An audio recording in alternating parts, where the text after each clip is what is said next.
to thank everybody for joining us today for this reading of a proclamation in commemoration of Juneteenth and some other remarks that are going to be made today, I think, which are very appropriate for this time period that we're in our nation and our community. And so I thank you all for being here. But I'd like to read the proclamation, and then after that I'm going to ask George McShann and Lonnie Davis each to come up and give us some remarks.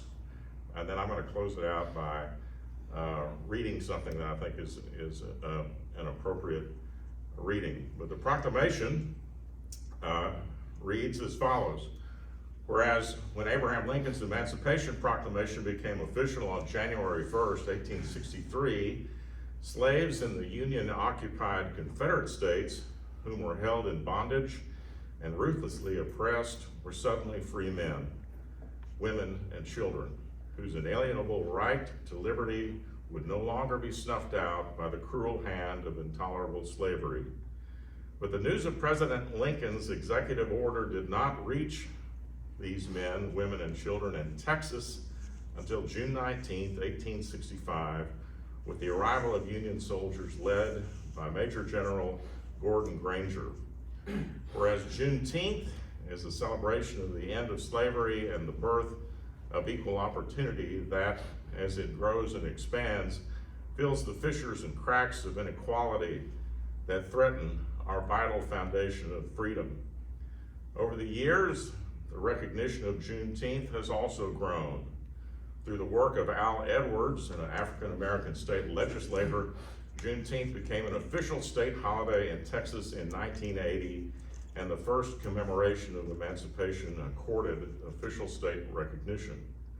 Whereas while General Granger's announcement on June 19, 1865, called for absolute equality, we know that such a vision was far from complete back then as it is today, and that we still have far to go in ending racial prejudice, bigotry, and oppression.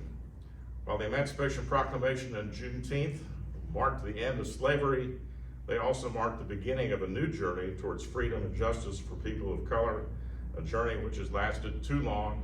And as a nation and a community, we must successfully reach the end of that journey now. Now, therefore, I, Chris Boswell, Mayor of the City of Harlingen, do hereby issue this proclamation in commemoration and celebration of Juneteenth, and I call upon and encourage all citizens of our city and region to come together to not only celebrate Juneteenth, but to renew our commitment to strive for a nation of community without racism and oppression. So at this time, I'd like to call upon a man who needs no introduction, a man who served on the Harlingen School Board for 30 years, served as the first African-American president of the National School Board, League of School Boards, and has done so many other things for our community. George, please. Thank you, Mayor. Thank you very much, and City Commission.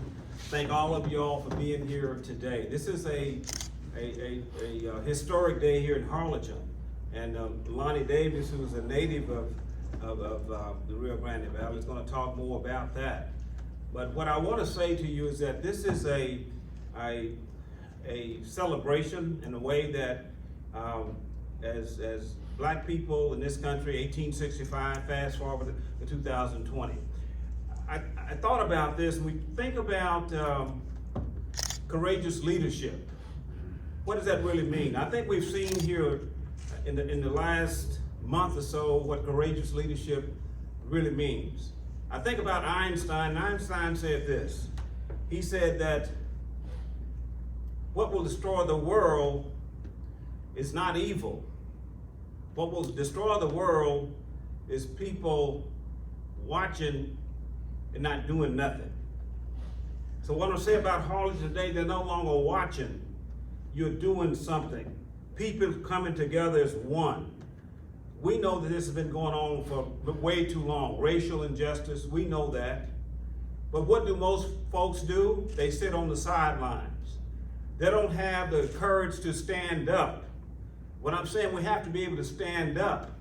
And that's what's so beautiful about today. Locally, the elected officials saying we're going to stand up and recognize that this is a pandemic in a way, if you want to look at it. There are pockets of success that we have in the black community, African American community. There are pockets of success, but that's not good enough. We need to have success throughout the nation for all people. And of course, this is a great beginning. A great beginning because we know that, darkness does not drive out darkness. We think about hate does not drive out hate. Love drives out hate. Light drives out darkness. So I say to you today that let's remember that this not be just one time that we do this, that this is a great beginning of an opportunity to have courageous leadership that is continuous. I'm one that's been here for 52 years here in the Rio Grande Valley. I know this also. When you get in a position of authority, that you can make decisions that impact others, let's not have an ethical lapse in our memory, an ethical lapse in our character, and say, I'm here, I'm not going to worry about the others. We need to reach down and pull people up. We need to reach out and pull people in. That's what my legacy, I hope, will be, is that as an elected official, for many years, the things I've done, I want to continue to say, I'm going to advocate for what's best for humanity. And that's what we really need to do. Again, I want to thank you, Mayor, and thank the City Commission, and thank all of you all for being here for this celebration. Thank you very much. Lonnie Davis, longtime Arlington businessman and leader in this community. We're delighted to have you here today. Thank you. Thank you. I want to thank the mayor and the city of Arlington for finally recognizing Juneteenth. I've been celebrating it for 77 years. My family is one of the original African American families in the Rio Grande Valley. My grandfather was born in 1861, so that tells you he was probably born as a slave. I remember the early part of my life celebrating the 19th of June, and I'd ask my grandfather, Papa, what is this all about? And he said, hush, boy, this is our 4th of July. And I've always remembered that all my life. And boy, did we have some times. I'm not gonna give you a history lesson. That's at another time.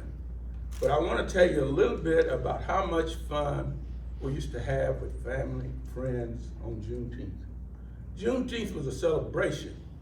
We didn't talk about all of the bad things that was happening to us at the time. And I came up in a time of Jim Crow, and a lot of bad things were happening. But June 19th, Juneteenth, that was a day to celebrate and have a good time.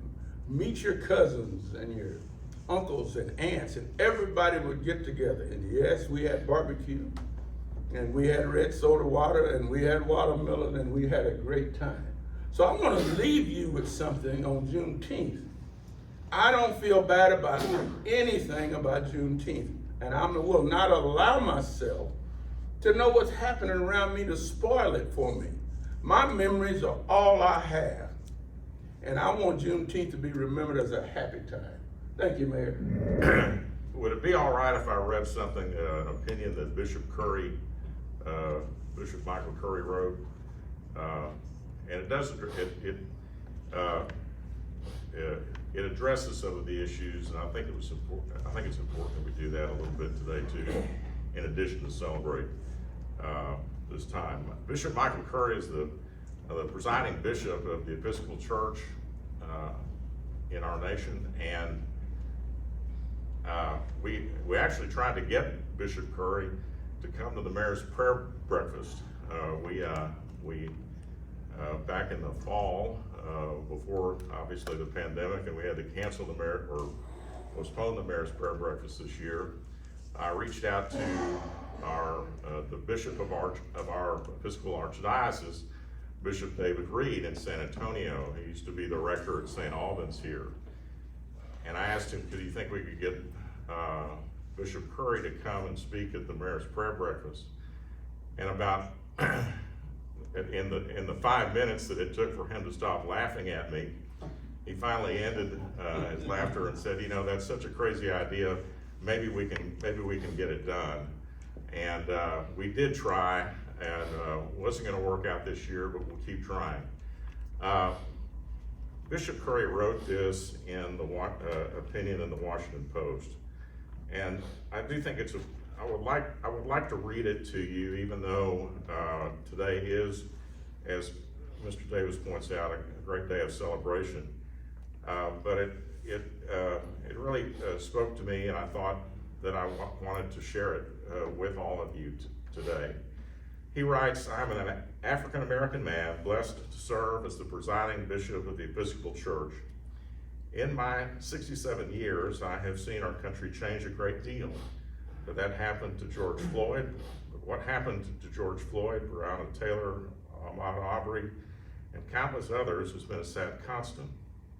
Back in the 1960s and 70s, my father ran the Human Relations Commission for the city of Buffalo. He organized sensitivity trainings for police department, many of whose members he respected and liked, and he also warned me to be careful whenever I interacted with the police because he knew the dangers for a young black man were real. As events in Minneapolis have revealed, that danger has not changed. What has changed is technology. Today, cell phones document racial terror, and that is why we see frustration, pain, and anger rippling through our streets today, and we should all feel the same. But that frustration must not lead to fatalism or despair. We are not condemned to live this way forever. I recommend a different path, the path of love. Our nation's heart breaks right now because we have strayed far from the path of love, because love does not look like one man's knee on another man's neck, crushing the God-given life out of him. This is callous disregard for the life of another human being, shown by the willingness to snuff it out brutally as the unarmed victim pleads for mercy. Love does not look like the harm being caused by some police or some protesters in our cities. Violence against any person is violence against the child of God, created in God's image, and that ultimately is violence against God, which is blasphemy. The denial of the God whose love is the root of genuine justice and true human dignity and equality. Love does not look like the silence and complicity of too many of us who wish more for tranquility than for justice. So what is the path of love? In times like these, how can we find it and follow it? Love looks like the making of a long-term commitment to racial healing, justice, and truth-telling, knowing that without intentional, ongoing intervention on the part of every person of goodwill, America will cling to its original racist ways of being. Love looks like all of us, people of every race and religion and national origin and political affiliation, standing up and saying enough. We can do better than this. We can be better than this. What America has seen in the past several weeks may leave us wondering what we can possibly do in this moment to help heal our country. Even the parts we don't know or like, but we have an answer. Now is the time for a national renewal of the ideals of human equality, liberty, and justice for all. Now is the time to commit to cherishing and respecting all lives and to honoring the dignity and infinite worth of every child of God. Now is the time for all of us to show in our words, our actions, and our lives what love really looks like. So with that, we'll close our commemoration and celebration of Juneteenth today. I thank each and every one of you for being here, and we hope that this will grow into something more as we bring these messages of not only intentional intervention into ways that we need to end in our country and in our community, but also to celebrate what a wonderful day this truly is.